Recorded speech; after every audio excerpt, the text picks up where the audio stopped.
Hi, good to see you back, everyone. I just had a few days off, chilling with the family, and I got to play a few challenges on the weekend. I played Hopper yesterday and on Sunday, and on Saturday I played a vintage challenge with Coveted Jewel. No big surprise. I've been playing this deck for 6 challenges in a row, exact 75. I've top 8'd 4 of them, and that's why we're here today because I went all the way to the finals, split the finals, was getting way too late, and the opponent was on a 75 card mirror. It's always cool when players copy your lists, but it also sometimes forces you to adapt. But that's a discussion for another day. We're here to talk about my run with Coveted Jewel. Let's quickly go over the deck before we get into replays. The namesake card is a 6-mana artifact. Draw 3 cards, add 3 mana. If you have Paradoxical Outcome or Metamorph, you can do it all over again, and most of the time that results in you drawing your deck, setting up infinite turns, or going, I don't know, Karn, Time Walk, Develop Ursa Saga, Kill with Constructs, you name it. In order for this deck to be a consistent combo deck, you need threats, and Paradoxical Outcome and the One Ring are just that. The One Ring in particular, let's talk a little bit about that. That card is both your Time Walk and your draw spell sometimes. Sometimes you need to stitch together some complicated games where you have ring protection here, you don't want to die to Bone Masters here, you try and thread the needle, use your life as a resource. And yeah, Mistress Workshop is basically what makes this deck insane in my opinion. When you can tap a Workshop to power out a combo card that wins the game on the spot, that's just unheard of. That's like a permanent Dark Ritual. And Workshop can also filter mana from the 4 Grim Monoliths into, actual mana that you can use on casting, Paradoxical Outcome, Karn the Great Creator, etc. We play all acceleration in the world. We play all good colorless lands. The blue sources in this deck aren't that many, but a lot of games you can just win without blue mana, or you can be totally fine only having blue mana once you resolve a jewel. Sometimes you get stuck with like Walk Ancestral Tinker in hand, but that's what happens. That's kind of the price to pay.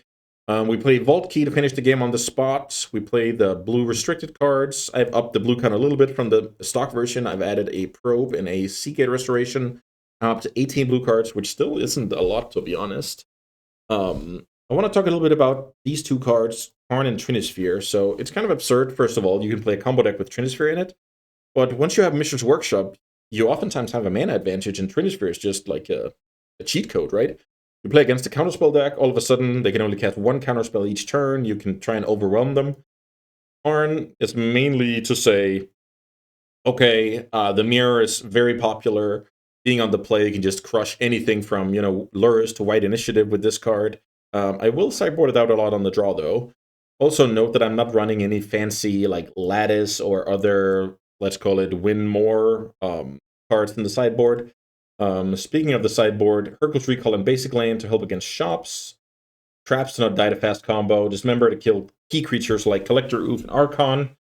Worm Coil Engine will help against bizarre strategies and like Bear, Sultai type decks.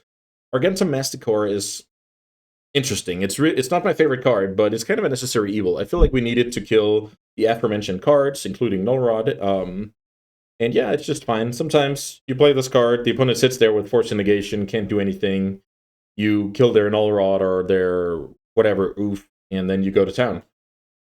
Defense Grid helps against counterspells, Force of Vigor decks, and Needles against mainly Bizarre.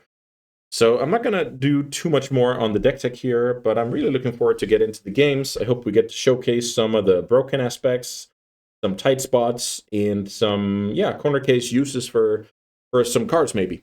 So, thanks so much for joining me. See you for the matches. All right, let's kick things off here. This is game 3 of round 1.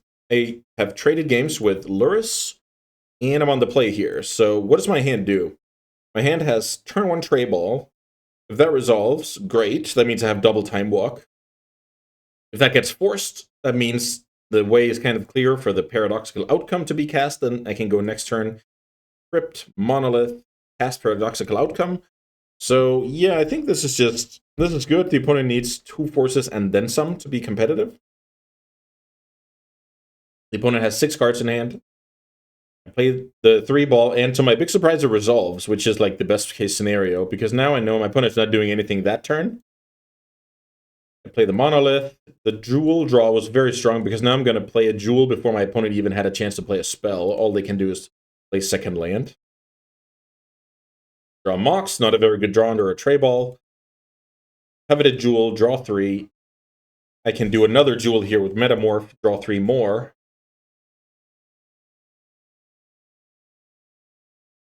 So now I draw Force of Will, Ancestral Recall, and a land, funnily enough. Turn 3, and this is my first land.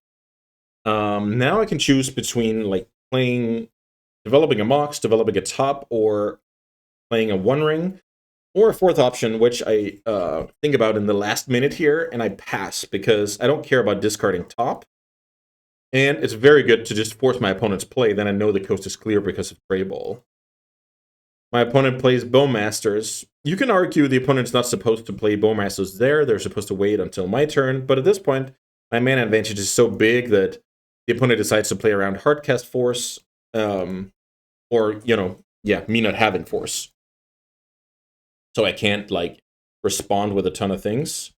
The opponent does get forced, and from here, I believe it's not really a game. I start by outcoming everything, including the tray ball. The good thing about this is, since I have so many zeros, just getting rid of the 3-ball is actually good for me, and I can always just deploy it again if I want to. But it turns out the opponent had the opponent had Force Negation, Flustered Twister. So their plan at this point is to force of negate the tray ball and hope that I can't win and they can get to untap and Time Twister, but that wasn't exactly the case. I just proceed to draw my whole deck, and the game is over. I mean, this is just... anybody could finish the game from here, right? Million jewels in play, a million mana, even a land drop to go in the Academy in the back pocket. So, yeah, game is over. Paradoxical outcome draws my whole deck, and the opponent has seen enough. Yeah, so that makes us 1-0. I wanted to showcase this game, not because it's like deeply strategic, but just what does a Trinisphere do on my side of the table? Like, the opponent has to play manual land 1, land 2, land 3, and I can just play my whole deck. I don't care about the Trinisphere, and I can even get rid of it. I have 5 cards, including Tinker, to get rid of it if it annoys me, right? So, pretty clean start to the event. Let's see if we can keep it going. All right, guys, welcome back. This is game 2. I'm currently up a game against Doomsday. On the draw here, I have a trap, and I have a hand with a bunch of mana. I have an Ursa Saga as my only action, but I think that's okay. If I draw a ring or a jewel or a PO, I can do great things and threaten to win the game. In the meantime, I hope my trap is enough. Opponent goes turn 1 Ponder. I draw a jewel, which is a very, very strong draw. So let's see. I go Soul Ring, Key, Opal, and I get forced here. I remember this. So the reason to force a will here, from the opponent's point of view, is they want to lock multiple blue cards in my hand. Or, yeah, between now and when the game ends, they want to basically make sure that let's say I lose the game with a Tinker and a Paradoxical Outcome in hand, no blue mana. Then it's a good force, right? Because if I only have one of those, they might as well have forced that card. So, very high variance play. I don't advise doing this. I'm sure it can work out, but most of the time it doesn't. Let's see if the opponent needs another force later in the game. Brainstorm it is. So here I'm hoping for, the fetch. I'm like, yeah, let's go. Now the opponent goes Dark Ritual Doomsday, and trap is on. That did not happen. The opponent just fetched because they had Ancestral Recall, so kind of the perfect card here. Let's see what I do here. I have exactly 6 mana here before playing a land, so I like keeping my land drop flexible throughout this turn. Sometimes Workshop or Academy can be the difference between keep going and not. The downside to this play, you might ask, that is the opponent playing Daze. So I get Dazed here on my Jewel with a land drop to go, which isn't pretty, but I looked up a list. It didn't have Daze in it, so I decided to go for that play. That's okay. I knew what I was up against. I was up against the threat of the opponent having Daze in their deck to begin with, and then having it against this matchup, which I think it's very situational against Jewel. But if the opponent likes it and they're like oftentimes catching the Jewel player tapping out and Daze being clutch, totally reasonable card to have. That didn't help me. So the opponent went Undercity Sewers past there. That's obviously very good news for me. What does it tell me about my opponent's hand? At least one more land. No Ritual plus Gas. I feel like they would have gone for it. Doesn't change a lot for me. I only have one play. That's to play the One Ring and hold up Saga activation. I get forced here, which is unfortunate. Opponent's... Oh yeah, right. The opponent plays Necro here. So, small piece of homework here. Pause the video. I guess after I've finished my sentence. How many cards would you draw here with Necro? Yeah, it's very tough. Like, I'm making a Saga token now. I'm making a Saga token on my upkeep, and they're getting attacked. So let's see what they go for. They go to 8 here. I make a 4/4. Opponent discards a bad card. I make another creature, tutor up top. Then I play Metamorph. With that Metamorph, I copy a Sol Ring. I would have looked with top, didn't get the chance. The opponent concedes here. So why would they concede? They're at 8 life. I only attack for 7. The thing about Doomsday is, if you don't have 2 life, if you only have 1 life, you can't cast Doomsday unless you want to lose the game. So the opponent maybe drew 1 card too many here. I'm not sure. It just looked kind of silly to lose to 1 artifact from the top of my deck, or from my hand in general. But let's say I don't have that artifact. I attack for 6. The opponent looks like a genius, can maybe win. Who knows? But here, it was definitely the deciding factor. I get to attack my opponent to 1. They can't go any further with Necro. If they don't have Oracle Consultation in hand, the game's just over. So, yeah, that's what happened. I'm off to a 2-0 start. Let's see if we can keep it up. All right. We're playing against Dredge here, and this is game 3. We just traded games. This is for the match. The opponent keeps 6 cards. I think my hand is fine. I have some good options here. I can play turn 1 Monolith, develop a Saga. It's decent. Can never mulligan. The hand would be better if I had something like, I don't know, Defense Grid or something that kind of... Maybe that doesn't even help me. I just need to jam like back-to-back threats and hope that's good enough. That's usually how you beat that deck. I don't get griefed here, which I'm happy about. I got that in the other matches, the other games rather. Grief was very, very strong. Let's see what I draw here. Draw Tolarian Academy, which isn't bad, but it's still like land number 4. I don't really need that. So let's see how I decide to play this. I believe I go Urza Saga first to make Force of Vigor as bad as possible, right? Then I play Grim Monolith, and I get Vigored right away, if I remember correctly. Yeah, so Saga and Monolith gone. And that's very bad, because next turn, if I play Ancient Tomb, I only have 3 mana, so I know I can't do anything next turn. The opponent did not activate Zara on upkeep, so it kind of looks like they're keeping their last 2 cards, like they like their last 2 cards, which is a problem, because the most likely is that those 2 cards are a Force blue card. Or, I guess, another Vigor with another green card. But it's way more likely with the blue forces. The opponent has double Ikarid and Priced Amalgam in the yard, so this looks like a good old turn 3 kill that I'm up against, which is a bad. I draw another outcome, which is a blank. The opponent gets back a couple of Ikarids. Priced Amalgam is on a delayed trigger. I get chilled. Attack to 11. And now the opponent has, let's see, 8 with 1 Icarid in the yard. So that's exactly 11. 8 in play and an Icarid in the yard. So I have to either win now or play the One Ring out.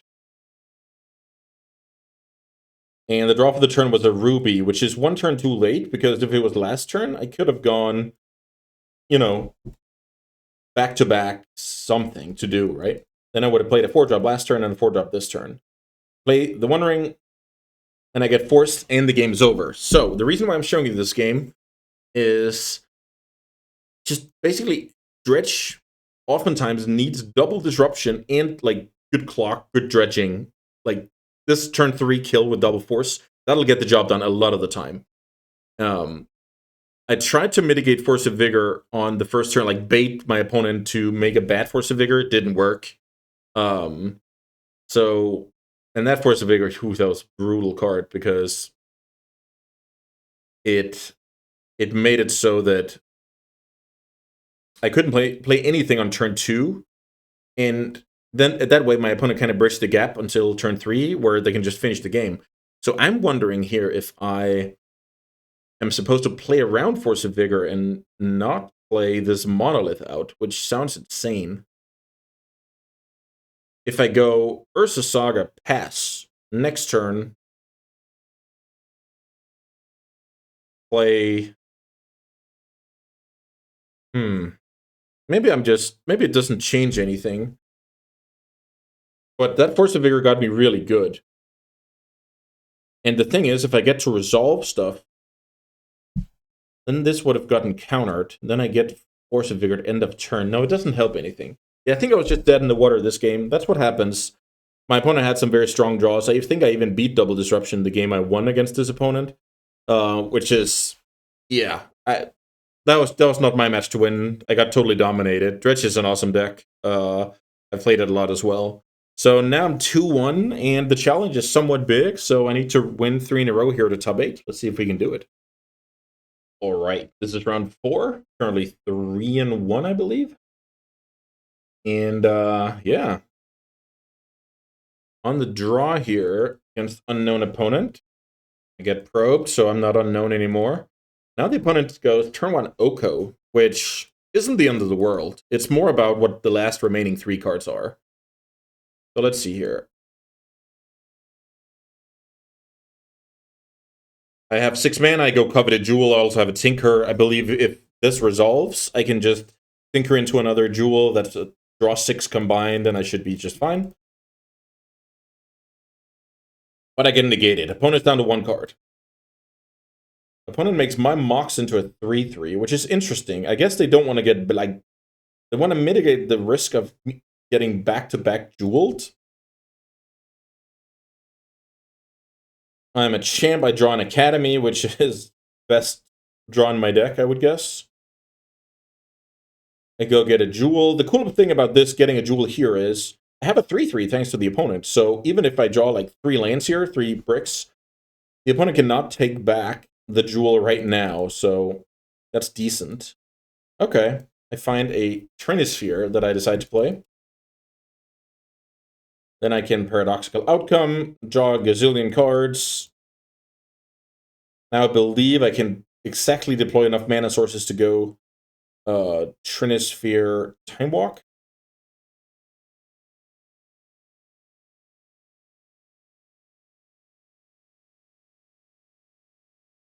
Can I even play the Saga? Or did I already play a land? No, I played a land. Okay, fair enough. Yeah, so I Time Walk here to basically untap all my mana, assess my options, see what's going on, and I draw Brick. So this is where I immediately start tapping for Jewel, but this is where I have to get smart, I feel like. If I brick on this Jewel, I can actually lose an unlosable game. Because let's say I brick, I have to play Ursa Saga pass. The opponent goes, okay, I'll attack with this food token. Give me that Jewel. And then that game is losable. So, since we're playing against Oath, and there's a Tray Ball in play, the opponent needs to either... They can also plus on the Trinisphere, I guess, and then play Oath of Druids. But if they do that, then I can start the Jewel stuff. I don't think anything bad can happen if I take a turn off here. So I decide to go 180, untap my mana here, play Ursa Saga, and pass the turn.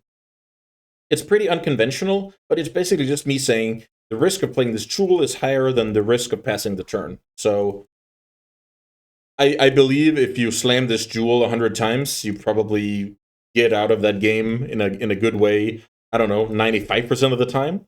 I'm just not willing to give up those percentages at this point. So I decide to pass the turn here instead. my opponent makes a manifold key into a 3/3. I untap the green monolith before the fact, and they have to pass back. So now this game is kind of out of reach for the opponent, because I have an Ursa Saga coming. I have a 3/3. I can now kind of risk-free start going Coveted Jewel. Me drawing Paradoxical Outcome didn't exactly hurt me. Drawing a million cards, developing Jet, Outcome. I bounce everything, including the Trinisphere here, because I can easily just deploy all my mana sources, then Tray Ball again, then Outcome. Yeah, the opponent's seen enough. And yeah, this game is basically I wanted to show this game because the fact that sometimes Coveted Jewel can backfire, and it's just good to be aware about like the situations where like what's going to happen. I have a Trinisphere in play. The opponent only has 2 lands. I can develop Saga and play slow here. I don't have like the opponent needs to go like Oath Time Walk out of nowhere with 2 cards in hand at the time. That's just not going to happen. So, I think that's the best way to put it. The risk of playing the Jewel was greater than the risk of passing the turn. So yeah, I end up taking this match down as well. Let's see what we have for round 5. All right, here we are for round 5. I'm currently 3-1. I'm playing in the dark, but I think my opponent has a mono white result somewhere. So I'm basically thinking mono white. For this hand, it doesn't matter too much. I have 4 mana and the One Ring.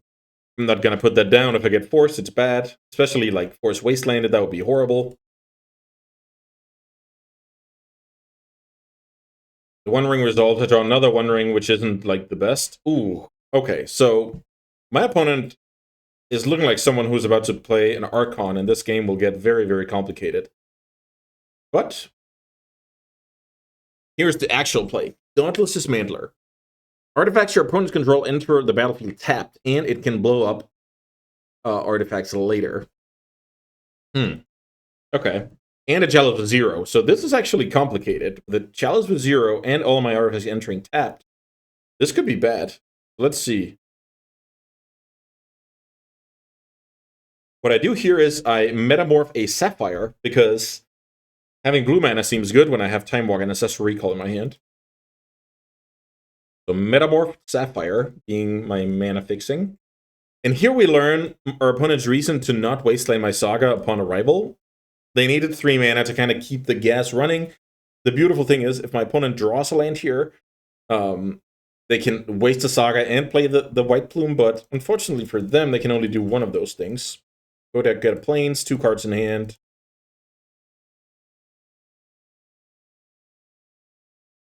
I draw with the ring, and now things get kind of complicated, but I draw into 2 Metamorphs. So, what am I going to do with these Metamorphs? I'm going to do my favorite thing with the Metamorph. I'm going to copy a White Plume Adventurer. I'll go get an island. I'll use that as my land drop for the turn even. I have the ability to Time Walk here, but I think I go for another Metamorph. Yep. I copy another White Plume to grow one of the White Plumes. Because of Dismantler, they enter tapped. Because of their own ability here, they untap on the opponent's turn. So now they can't take the initiative back unless they have the 4-drop initiative guy. So obviously I'm scared here. Human mana getting tapped into Cavern. So thankfully for me, it was only Boromir. The opponent has to pass. So I keep having the initiative. Now I trap my opponent.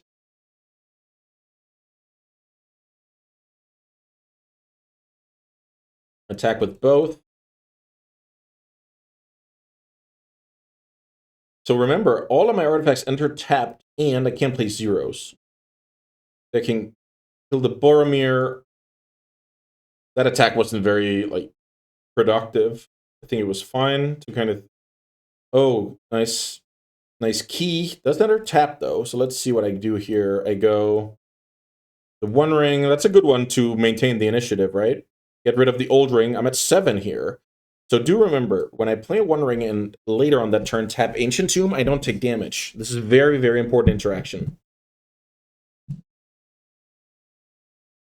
So now I think I go Time Walk, develop the key. Discard a bad card, the Seagate. Let's see what I do here. I play another One Ring. Interesting. Draw a card, which is... Oh, yeah, right. So I keep the old one. Yeah. Because it entered tapped.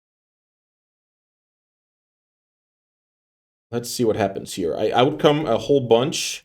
I have protection here. That means I'm tapping a couple of Ancient Tombs here. I'm really using the protection from the One Ring to gain a lot of life-ish to get the Ancient Tombs going.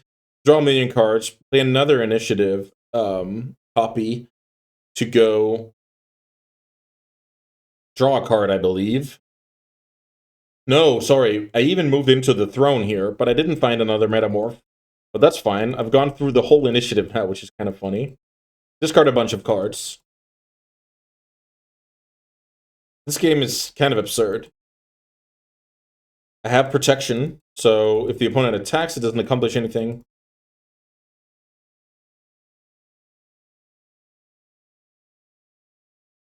I believe it's a mistake for my opponent to attack here, because now he can only untap one creature on my upkeep.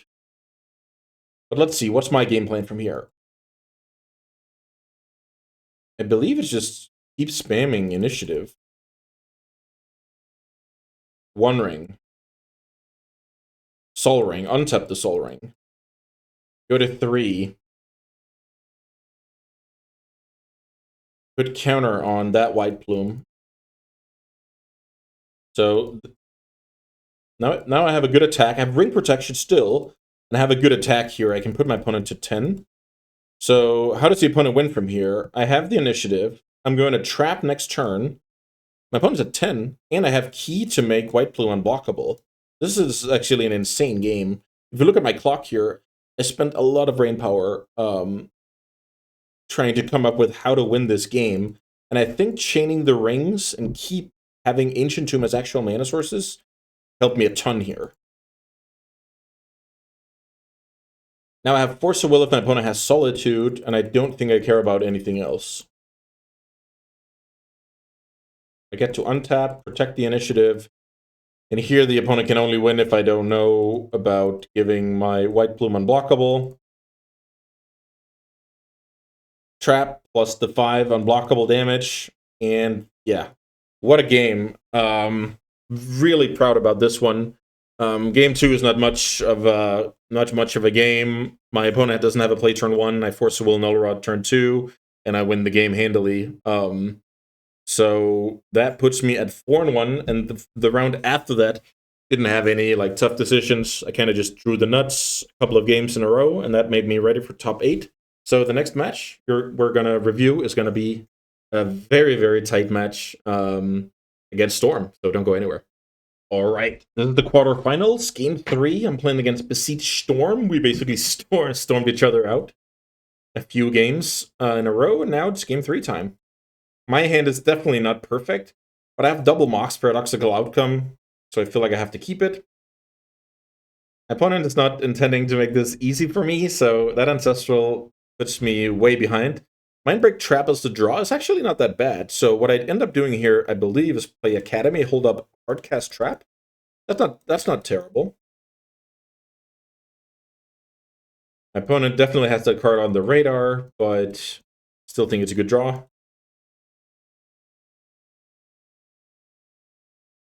So some cool thing about Trap is, in this situation is, sure, it can stop the opponent from, going broken, but if, let's say, they play, like, Benny Bo is an awesome player. He's qualified for the same mocks that I am. He qualified through Vintage, so obviously he knows what he's doing.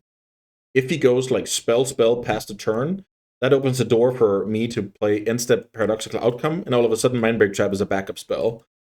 So I'm hoping to find one more artifact and get to a spot like that later. Let's see if my opponent allows for such stuff. The opponent has 9 cards in hand here beginning the turn, but they pass here. Okay. I take the turn. I draw another trap, which is interesting. So now I think just sit back on Saga is a good situation. I can even, let's say the opponent goes Ritual, big spell. I can even Hardcast Trap the first, then if my opponent fights, I have the second trap. So kind of liking this spot more and more here after drawing back-to-back trap. Opponent tanked a little bit there. Don't make much of that. Now the opponent starts playing out stuff. So, I feel like, okay, my opponent played 2 spells. This could be my time. So I decide to float 1 blue and try and draw 2 cards. The opponent has the absolute worst card for me here, which is Hull Breacher. So Hull Breacher is basically eating those 2 draws and creating 2 treasures for my opponent. So obviously I fight over that. Remember, my opponent played Mox Lotus, so Hull Breacher is their 3rd spell. Opponent has the Fluster. I'm fine. I mean, I'm gonna trap everything here. But my opponent also has a Force. That means I'm looking at the clock here, and I'm like, okay, I had a good run. It's time to go to bed. So I draw Tinker. Let's see if that can do anything for me. Saga goes to 2nd chapter. I played Tinker. I think what I was gonna go for here is something like Metamorph my opponent's Hull Breacher. But we don't get to that. My opponent has Force Negation, so the good thing is I have 1 mana floating. I can play Mox, can activate and make a token. So at least I have that going for me. I pass the turn. My opponent goes Ritual, Lauren Reveal, draw 3, develop mana, cast Ponder. My opponent keeps the Ponder. That is a problem. I draw Phyrexian Metamorph. So now I have to do a little bit of math. First of all, I make a token of my Ursa Saga. I search for a top. That means I have a 4/4. If I play Phyrexian Metamorph as another construct token, so that means I have 3 5/5s. I attack my opponent down to 14 then, and then I have lethal next turn, and I will force the chump. So that's my first thought. My second thought is this. My opponent just kept the Ponder. What can I actually beat that my opponent willingly kept on top? You can also think a little bit about that. What can I beat that my opponent kept on top with Ponder? That's the question I was asking myself, because if my opponent shuffled on the Ponder, I could go down another route. But my opponent kept the Ponder. So what is better than random cards? And which of those cards can I beat? I arrive at the conclusion that I can beat if I was in my opponent's seat and I saw Lauren revealed, I would keep it over shuffling my deck because it's a guaranteed draw 3. So I can't beat Ritual, Beseech, Yogwill, Tutor, whatever. Like, I can't beat that stuff. So, and I don't have access to the top of my deck because of Hull Breacher. Like, I can't draw into it. So what I do here is I play Metamorph. I copy my opponent's Hull Breacher. I activate top with my spare mana, and I see a Force of Will for next turn. So now my plan is to attack for 5, kind of dodge that bullet, and hope Force of Will takes me home. Let's see what happens here. Pass the turn. Opponent's at 14. Opponent takes the draw. Here comes the cycle. This felt good, pretty good, because the cycle wasn't on upkeep. The cycle wasn't on my end step. The cycle was after. So I think my opponent stacked their deck with Lauren Reveal as card number 2 with Ponder. Excuse me. And that's like the best thing that can happen for me, because that most likely meant my opponent just skipped their draw step. My opponent has to pass here. I draw a Force of Will, which is pretty amazing. I attack for 10. And now my opponent has to beat me with a card they didn't have last turn, and they need to beat Force of Will. And I can easily pay for Fluster, so they need something like very strong. My opponent casts Yogwill here, and at this point I'm like, Yogwill doesn't do a whole lot because it's only like Ritual Lotus out there. Ancestral doesn't do anything. Ponder doesn't do anything.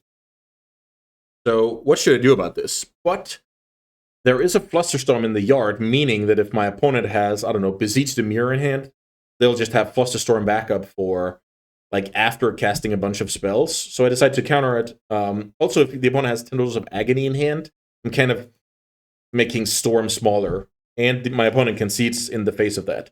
So on any given day, I just lose the game to my opponent having found like black business, demonic tutor, deceit the mirror, you name it. But I kind of I only had these tools to work with, so okay, I can only beat like Lore Reveal basically, and that is a reason to keep your ponder if you have a guaranteed draw 3 the next turn. That's better than drawing a random card. So I got very lucky here, but I let myself get lucky by seeing the line, right? So that's something I oftentimes talk about with my friends and during coaching and stuff. My play of making this Hull Breacher is good regardless of if the opponent had Besiege the Mirror or Lauren Reveal on top, because I gave myself a chance to win. I didn't just play my cards blindfolded. I realized, okay, I can beat Lauren Revealed, so let's do that. That's better than beating nothing, right? And the opponent just kept their ponder. That's the thing. So they didn't just keep nothing. They kept action. And which part of that action could I beat? Lauren Revealed. I'm not going to bore you anymore with that logic, but I patted myself on the back before the opponent cycled this Lauren Revealed. And I think it's a big important thing about Magic is the outcome doesn't dictate whether it was a good or bad play, right? So yeah, that made me ready for the semifinals. This was game 3. Pretty insane nail biter. Let's see what we're up against in the semis. Don't go anywhere. All right, we're back. I just won game 1 of the semifinals against Turbo Vault. So I'll be on the draw for game 2. What do we have here? We have Workshop, Grim Monolith, Mox. So that's 4 mana to cast a Karn, so that just makes this hand a keep. I can even probe to see what's up. Yeah, easy keep here. The opponent goes Black Lotus, Tundra, Pass. And as I said, yeah, we're playing against Lurrus, Turbo Vault. The Turbo Vault basically means it has, like, Oswald in it. The deck is more focused on getting Time Vault Key up and running. I draw another Coveted Jewel, not a very good draw. I probe my opponent here. Draw into a Soul Ring, that's not bad. So I basically see a very, very situational hand. We have Oswald, Needle, Urkel's Recall, Lauren Revealed, Steel Sap. Okay, so we're up against Steel Sap. I have to think about that. So how do we sequence against Steel Sap so that I still resolve my Karn? If my Monolith gets... Yeah, if my Monolith gets sabotaged, I can't play Karn this turn. So basically, what I'm doing here is I'm playing out Mox first. Then I'm playing Grim Monolith because I'm trying to sell a story that I'm trying to, save mana together for duels. Once this resolves, the opponent's in big trouble. Now I play Soul Ring. That's also going to resolve because the opponent's going to do the math. 2, 3, 6. And they're like, yeah, sure. But I'm going to Karn here, and that's actually insane because if you look at it, he doesn't have anything to use his Lotus on. It just doesn't do anything anymore. So what I do here is I -2 Karn to go get Defense Grid, because Defense Grid is like a must counter for the opponent, and it's like a free card for me. So I believe I just play it into the Sab. That's totally fine. Let's see what the opponent can draw. Opponent did not draw land, cycle, play land, needle the Karn. It's totally fine with me. Karn is at this time, so Karn traded for a Steel Sabotage and a Black Lotus and all future artifacts, even a Needle. Like, that's so strong. So now I drew a Saga. I'm not scared of Days against this deck because I saw like Spire of Industry the other game. I played Coveted Jewel. I mean, opponent drew Force for the turn, pitching Urkel's Recall. So all of these cards are gone except Oswald. Now my opponent's down to 1 card in hand. I play Ursa Saga. Opponent plays Oswald and a land. 0 cards in hand, so let's see if I can finish the job with Coveted Jewel Tinker. I tinker for another one. The game is just over, right? Play a bunch of artifacts, draw a bunch of cards. And that's all she wrote. Pretty clean. Opponent concedes. Pretty clean game here. I don't know. I think just the power of a Getaction Probe And I mean, just random turn 1 card just mega screwed my opponent here. It's, yeah. Just wanted to show this game, like, to end out the review session with just power level on power level. Turn 1 Karn defense grid is unheard of, and then I can just start chaining jewels and win the game. The opponent even needed to find a Force Will on that second draw step of theirs to even be competitive, and I don't even know if they were competitive. So yeah, this clinched a spot in the finals, and in the finals I played against a 75 card mirror. We decided to split the prices and go to bed. Pretty smooth sailing. The good thing about this is, like, it's awesome to win in Magic the Gathering, but the more you how do I explain this? People put more stock into one first place finish than, let's say, I top 4'd 10 times in a row, which is, I can think it's silly or whatever, but it's like in the name of the game. So if decks win a challenge, it's more likely to get copy pasted. If decks win a challenge, it's more likely to get metagamed against. So that's definitely something I'll think about in the future. I might switch it up and play something else. I might keep going. I don't know. I haven't really decided yet. But yeah, pretty smooth sailing here. We were under the gun from round 4 and onwards, but we rattled off 5 in a row and reaped the rewards. That'll do it for today's video. I hope you guys enjoyed the walkthrough of Jewel. I think I picked out some reasonable, cool games. The thing about this deck is a lot of the games are just either like landslides in either direction compared to other vintage decks. But sometimes you get into like some clever sequencing or stuff that's on your radar and stuff like that. So the biggest trap is you kind of get lazy when you play Jewel, and I think the biggest reward is you stay on your toes and you make sure the 98% games become 100% games. That's what I take pride in these days, and really try to do whenever I play. All right, I'm not going to take any more of your time today. Thanks so much for watching. I hope to see you back on the channel.